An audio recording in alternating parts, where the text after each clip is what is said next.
Halo pemirsa, kita berjumpa di segmen Sido News 5, ruang bincang yang bukan sekedar menyampaikan berita, tapi juga mengajak kita semua berpikir lebih dalam tentang apa yang sedang terjadi di negeri ini. Mulai dari rencana pemerintah mengirimkan ribuan personil TNI ke Gaza, yang kini jadi perbincangan dunia internasional tentunya. Polri yang mulai ikutan membangun SPPG untuk makan bergizi gratis. Lalu kemudian ada reaktivasi otomatis bagi 120.000 peserta BPJS yang kurang mampu, diikuti penghapusan tunggakan BPJS yang kini mencapai 26 triliun rupiah. Serta lagi-lagi masalah siswa-siswi yang tidak bisa belajar. Bersama saya David Silahoy.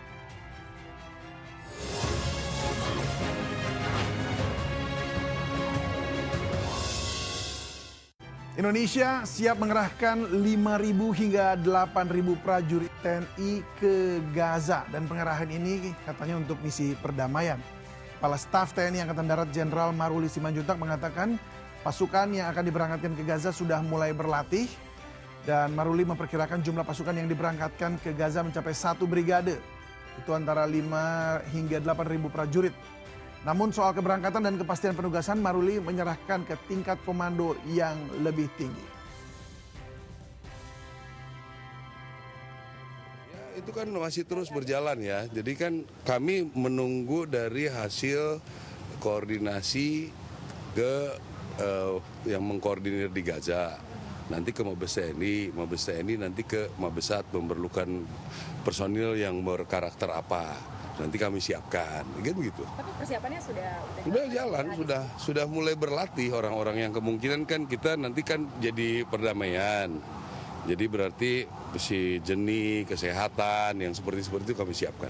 Jumlah personilnya spesifik akan di Gaza ya Pak, bukan di Lebanon atau mana? Ya saya belum terlalu ini ya, lebih baik bertanya ke Mabes TNI biar lebih jelas. Kalau kami hanya penyiapan pasukannya saja. Jumlahnya berapa berarti, kira-kira? Ya bisa satu brigade 5.000, 8.000 mungkin, tapi masih bernego semua, belum pasti.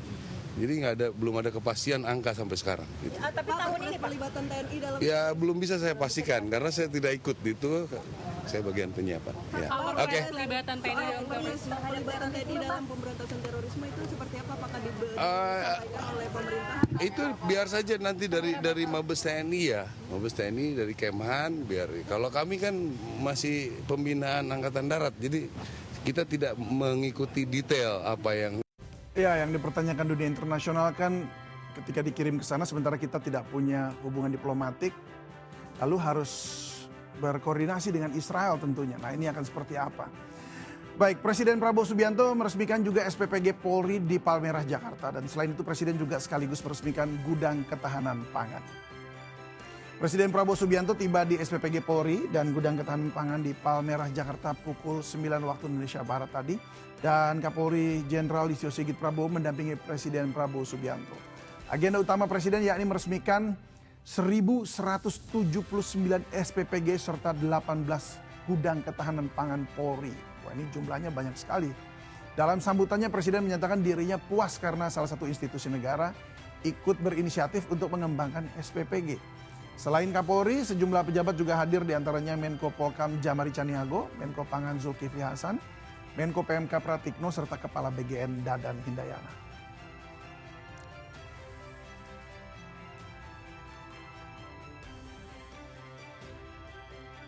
Kita ke polemik BPJS sekarang.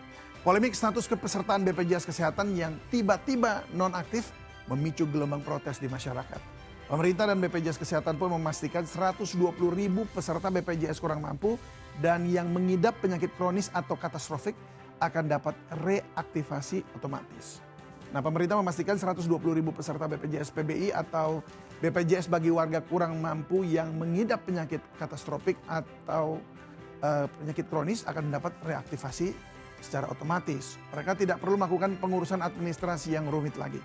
Menteri Kesehatan Budi Gunadi Sadikin menyebut akan ada masa transisi selama 3 bulan dan setelah itu kepesertaan BPJS PBI akan direview ulang. Menkes juga mengungkapkan total tunggakan iuran peserta BPJS Kesehatan mencapai 26,47 triliun. Banyak sekali dan tunggakan terbanyak dari kategori PBI atau BPJS bagi warga kurang mampu. Namun dari sisi nominal tunggakan paling besar justru dari BPJS Mandiri atau PBPU, pekerja bukan penerima upah. Ini artinya bisa jadi bisnismen yakni sebesar 22,2 triliun rupiah. Sementara Direktur BPJS Ali Gufron menyebut penghapusan piutang hanya berlaku 1 kali aja. Dan hal ini untuk mencegah ketergantungan dan tetap menjaga kedisiplinan peserta. Totalnya itu sekitar 14 triliun gitu. 14 triliun atau 14 triliun 125.680. Jadi ini yang menunggak. Nah, itu nanti dibagi 2 sebetulnya itu. 1, penghapusan sekali tentunya atau penghapusannya itu sekali.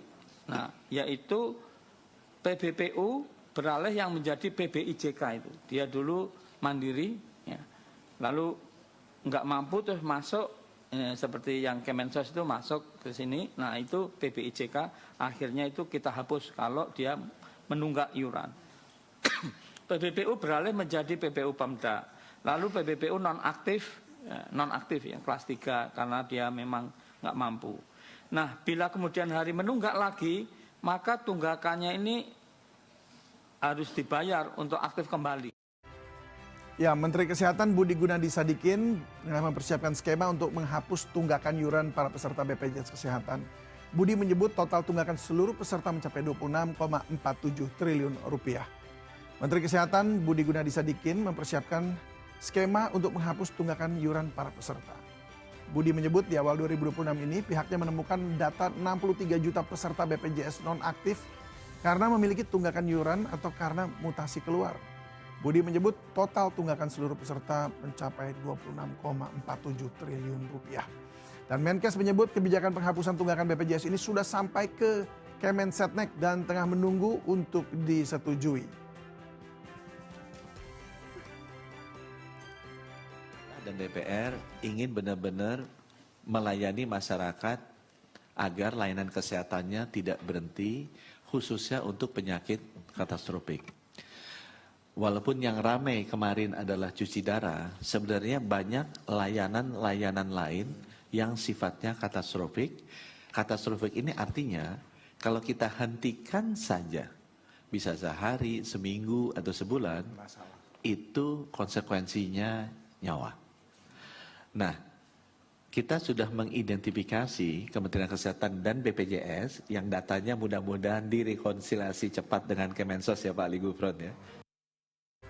Lagi-lagi masalah di pendidikan ini. Sekolah disegel pemilik lahan. Ratusan siswa SMP dan SMA di Goa, Sulawesi Selatan jadi terlantar. Mereka berunjuk rasa di depan sekolah karena tidak bisa belajar. Ratusan siswa sebuah SMP dan SMA di Goa, Sulawesi Selatan berunjuk rasa di depan sekolah mereka. Dan para siswa ini terlantar karena nggak bisa sekolah. Usai sekolahnya disegel oleh pemilik lahan. Sejak 4 hari terakhir, siswa dan guru hanya bisa menunggu di depan sekolah sambil membuka buku pelajaran atau sekolah daring. Mereka berharap ada penyelesaian dari pemerintah daerah dan pihak-pihak terkait agar bisa kembali belajar. Adapun sebelumnya penyegelan sekolah disebabkan konflik antara ahli waris pemilik lahan.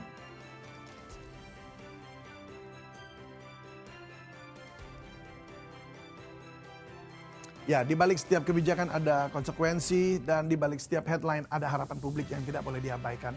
Dan kalau hari ini kita belajar satu hal, itu adalah kekuasaan bisa dibongkar, kebijakan bisa ditantang, dan suara publik kalau cukup lantang bisa mengubah arah. Saya David Silahoy, sampai jumpa.